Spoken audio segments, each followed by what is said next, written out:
আসসালামু আলাইকুম। SKS agro ফার্মিংয়ের পক্ষ থেকে আপনাদেরকে জানাই শুভেচ্ছা ও স্বাগতম। প্রিয় বন্ধুরা, আজকে ব্যস্ততম দিনে চলে এসেছি বেগুন উঠাতে, এবং বেগুন উঠানোর পরে আজকে আমি পেঁয়াজের জমিতে দ্বিতীয় সেচ দেব।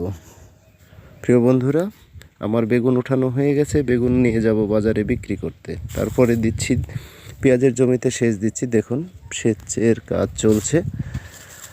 আমার জমিতে সেচ দেওয়া চলছে এবং সেচ প্রায় শেষের দিকে।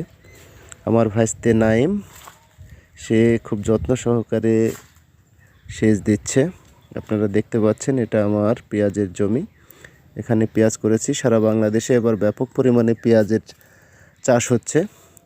জানি না পেঁয়াজ চাষকারীদের কপালে কী আছে, তবুও আশা করি পেঁয়াজ করা হয়েছে, যা হয় হবে, আল্লাহ ভরসা। আপনারা সকলেই দোয়া করবেন এবার যাতে পেঁয়াজের বাম্পার ফলন হয়। সবাই